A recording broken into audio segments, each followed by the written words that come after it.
Kanguva Telugu film review by allrounder star Ballem Venumadhav.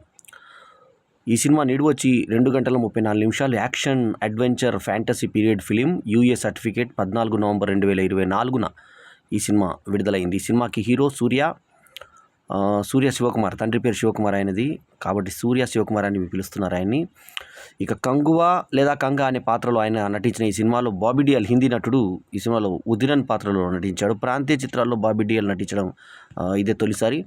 ఇక దిశా పటాని గతంలో మనకు తెలుగు సినిమా వరుణ్ తేజ్ పక్కన హీరోయిన్గా చేసిన సినిమా హీరోయిన్.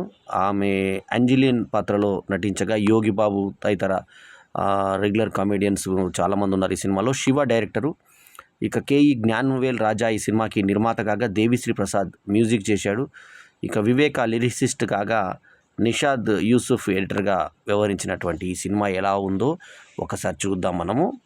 ఇక సూర్య అనగానే మొన్న రాజమౌళి స్టేట్మెంట్స్ గుర్తుకొస్తాయి. ఆయన ఏమన్నాడంటే, నాకు అప్పట్లో డేట్లు ఇవ్వని హీరో సూర్యనే, ఎందుకంటే గజనీ సినిమాని ఆయన ప్రమోట్ చేసిన తీరు నన్ను ఆకట్టుకుందని దర్శక దిగ్గజం మన తెలుగు నుంచి ప్రపంచ స్థాయికి ఎదిగి మొన్న ఆ మధ్య ఆస్కార్లు 2 అవార్డులు పొందినటువంటి, అంటే మన కీరవానికిను తర్వాత చంద్రబోస్కు ఆస్కార్లు ఇచ్చినటువంటి ఆర్ఆర్ఆర్ లాంటి సినిమాలతో మన బాహుబలితోటి ఒక్కసారిగా మొత్తం ప్రపంచం దృష్టి తన వైపు తిప్పుకున్నటువంటి రాజమౌళి లాంటి మహామౌడు నాకు ఇతని డేట్స్ ఒక సూర్యవే దొరకలేదు.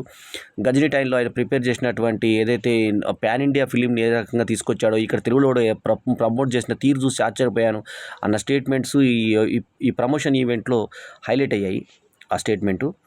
అయితే ఈ సినిమా గురించి వస్తే సూర్య పర్ఫార్మెన్స్ ఏ రకంగా ఉంది అంటే, ఆ నోరు తెరిచి ఇలాంటి రౌద్రమైనటువంటి ఎక్స్ప్రెషన్స్ అద్భుతంగా చేశాడు. ఆ తమ్ముడు కూడా స్పెషల్ అపీరెన్స్ ఇచ్చి, కార్తీక్ కూడా ఈ ఎక్స్ప్రెషన్స్ బాగున్నాయి ఈ సినిమాలో. అంటే ఆ అరుపులు, కేకలు, గట్టిగా అరవడం అవన్నీ మాత్రం అద్భుతంగా, ఆయనకు పెద్దగా హైట్ లేకపోయినా కూడా ఆ అద్భుతమైన తన పర్ఫార్మెన్స్తో సూర్య ఒక మంచి నటుడిగా ఎదిగాడు తన పర్ఫార్మెన్స్తో. సో అందులో ఈ నటనా ప్రతిభ గురించి మనము ఎక్కడా పేరు పెట్టలేము. కంగువాలో అదంతా ఉంది. ఇక స్టార్టింగ్లో హీరోయిన్ని చిన్న బికినీ తోటి మర్మస్థానాన్ని మాత్రం కవర్ చేస్తున్నటువంటి ఒక చిన్న జడ్డీ లాంటి మిడ్డీ తోటి, ఆ తర్వాత పైన టాపు సింపుల్ అట్లా దిశా పటాని ఎక్స్పోజ్ చేసిన ఆమె సన్నగా పక్కపలచగా ఉండడం వల్ల పెద్దగా అదేం రాణించలేదు. కాకపోతే అక్కడ ఏదో డ్యాన్సర్స్ అందాలని చూసి సరిపెట్టుకున్నారు ప్రేక్షకులు. సో అది స్టార్టింగ్లో ఒక మోడర్న్ టైప్లో స్టార్ట్ అయినటువంటి ఇది ఒక పిల్లాడు సీరియస్గా ఇలా చూస్తుంటాడు. ఎందుకు చూస్తున్నాడంటే, పోయిన జన్మకు ఈ జన్మకు లింక్ ఉందని చెప్పి ఒక 1700 బీసీ కిందకి వెళ్ళిపోయారు ఒకటేసారిగా. కథ 2024 నుంచి వెనక్కి వెళ్ళిపోయి ఎప్పుడో బీసీల కింద, అంటే ఇప్పుడు ఏడి కదా ఆఫ్టర్ డెత్ ఆఫ్ క్రైస్ట్, కాకపోతే బీసీ బిఫోర్ క్రైస్ట్కి వెళ్ళిపోయినప్పుడు అప్పుడు రాజయుగం టైపు అట్లాంటి యుగంలో 5 కోణలంట, పంచకోణలు. ఆ పంచకోణంలో ఒక్కొక్క కోనకు ఒక్కొక్క పేరు. భైరవ కోన అని ఒకటి, కాపాల కోన అని ఒకటి, కపాల కోనని కాపాల కోన అని ఉచ్చరించారు. సో అట్లా మొత్తానికి 5 కోణంలో ఒక అయ్యప్ప పి శర్మ ఒకదానికి నాయకుడు, ఇంకొక వృద్ధుడు ఒకదానికి నాయకుడు, ఒక లేడీ ఒకదానికి నాయకురాలు. తర్వాత వీళ్ళ నాన్న సూర్య క్యారెక్టర్, కంగువా క్యారెక్టర్, వాళ్ళ నాన్న ఒక క్యారెక్టర్ ఉంటే, అక్కడ ఒకడు ద్రోహం చేసి విదేశస్తులకు కలిసి ఒక కోనని మొత్తం అందరినీ చంపేసి ఆ కోనని ఖాళీ చేస్తా, మీకు ఉపయోగపడుతుంది, అది దేని కొరకు వాళ్ళకి ఏదో పర్పస్ కోసం వస్తుంటారు. సో అట్లా కలిసినందుకు తెగ మీద అన్యాయం చేసినందుకు నాయకుడుగా ఉన్న నాయకుడు కుమారుడైనట్టు సూర్య అతనికి మరణదండన విధించి అగ్నికి ఆహుతి చేస్తాడు. అందరూ వద్దనుకుంటుంటే ఆ భార్య కూడా అక్కడ పడిపోయి తన కొడుకుని ఇతనికి ఇచ్చి వెళ్ళిపోతుంది. ఆ కొడుకు పగబట్టి ఇతని మీద దాడి చేస్తాడు సూర్యని. అది ఇంటర్వెల్ బ్లాగ్గా చూపించి ఆ తర్వాత ఆ పిల్లాడు తర్వాత మార్పు చెంది ఇతని కోసం పాటు పడతాడని, అక్కడ ఒక భయంకరమైన వ్యక్తి మన బాబీ డియోల్ ఉంటాడని అతనికి ఒక పేరు ఇచ్చారు, ఇందాక చెప్పిన పేరు. సో ఆ ప్రకారంగా అట్లా అతను ఒక విలని ఉంటుంది. అయితే బాబీ డియోల్ హీరోగా చేసినప్పుడు పెద్దగా రాణించలేకపోయినా ధర్మేంద్ర చిన్న కుమారుడైనటువంటి బాబీ డియోల్ సన్నీ డియోల్ లాగానే హీరోగా ముందు ప్రయత్నం చేసి ఎన్నో రొమాంటిక్ సినిమాల్లో చేశాడు. 1-2 సినిమాలు ఆడాయి కూడా అప్పట్లో. ఆ తర్వాత యానిమల్ సినిమాతో మన తెలుగు దర్శకుడు ద్వారానే సందీప్ వంగతో ఒకసారిగా వెలుగులోకి వచ్చినటువంటి బాబీ డియోల్ మళ్ళీ ఒక మంచి పాత్రని ప్రాంతీయ చిత్రంలో చేయడం ఇదే తొలిసారి. సో అతను రాణించాడని చెప్పాలి. ఆ కన్నుకు ఇక్కడ గుడ్డుకు అదంతా పెట్టుకొని ఒక డిఫరెంట్గా కనిపించాడు. కానీ పాత్రలో దమ్ము లేకపోతే అతను ఏం చేస్తాడు? సూర్యని ఏం చేస్తాడు? సూర్య పాత్ర ఒకటి ఉన్న పిల్లాడి మీద ఎమోషన్, పసివాడి ప్రాణంలో బావు మీద కథ ఎట్లయితుందో ఆ పిల్లాడి మీద కథ. అయితే ఆ పిల్లాడు గత జన్మకు ఇతనికి రిలేట్ అయి ఉన్నప్పుడు కోపంగా ఇలా ఎందుకు చూస్తాడు ఎక్స్ప్రెషన్ అన్న దానికి లాజిక్ లేదు. సో మొత్తానికి ఏంటంటే ఆ కోపంగా చూసే పిల్లాడికి ఇతను ప్రాణం అంట. ఆ తర్వాత మారి ఇతని ప్రాణం కాపాడడం కోసం పోరాడతాడంట. ఆ పోరాటాలు, యుద్ధాలు అన్నీ చూపించారు. చాలా థ్రిల్లింగ్గా ఏంటంటే ఈ మధ్య సెక్స్ లేకుండా, వాయిలెన్స్ లేకుండా, లవ్ లేకుండా, అంటే స్టార్టింగ్లో బికినీలో ఒకటి ఇందాక నేను చెప్పినట్టుగా చాలా చిన్న 2 పీస్ మిడ్డీలు వేసుకొని ఆ హీరోయిన్ సన్నటి ఏమాత్రం శరీరం లేనటువంటి హీరోయిన్ని చూపించి దాన్ని ఎక్స్పోజింగ్ స్టార్టింగ్లో అనుకొని, ఆ తర్వాత పాటలు పద్యాలు ఏం లేకుండా, తర్వాత స్టార్టింగ్ పాటలన్నీ చూసుకొని, తర్వాత వీళ్ళు అసలు హీరోయిన్ అన్నది లేకుండా, ఆ సెకండ్ పాత్ర కంగువకి హీరోయిన్ అనేది లేకుండా సినిమా అంతా నడపడం అనేది చాలా పెద్ద సాహసం. చాలా పెద్ద సాహసం చేశారని చెప్పాలి ఈ చిత్ర దర్శకుడు శివ. సో గతంలో శివకు మంచి ట్రాక్ రికార్డ్ ఉంది. అటువంటి శివ ఒక భారీ సినిమా అని చెప్పి రూ. 380, రూ. 330, 3D 325 rupees ordinary ticket, recycling రస్ రూ. 380 ఈ రేంజ్లో కలెక్ట్ చేసినప్పుడు ఆ సినిమాలో ఎంత సరుకు ఆలోచిస్తారు ప్రేక్షకులు.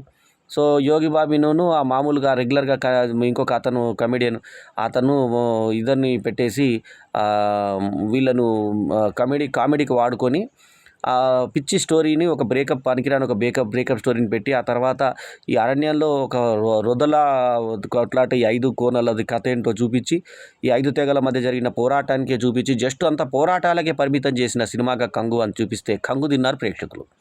సో మళ్ళీ దాని కంగ అని ఒక పాట.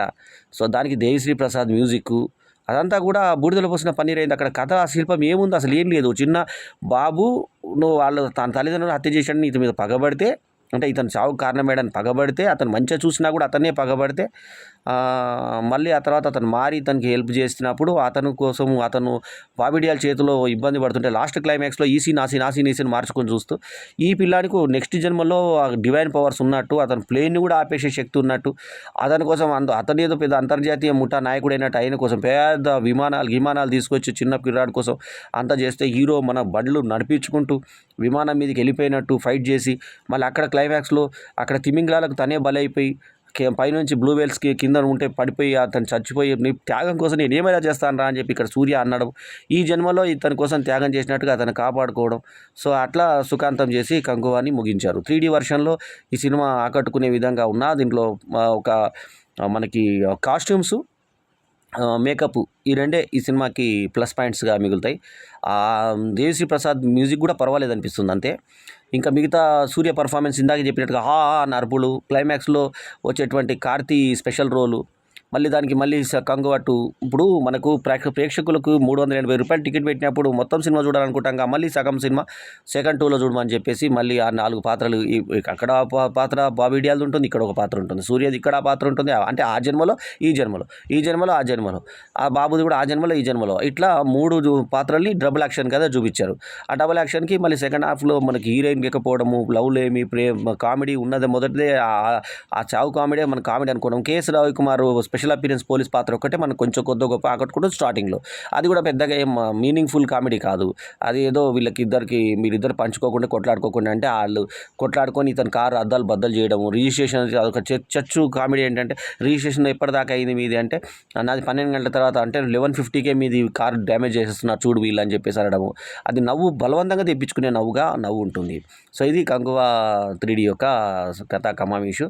సో దీనికి పెద్దగా మనకంటే చెప్పుకోదగ్గ అంశాలు ఏమీ లేక బలహీనంగా ఉన్న కథ అని చెప్పుకోవాలి.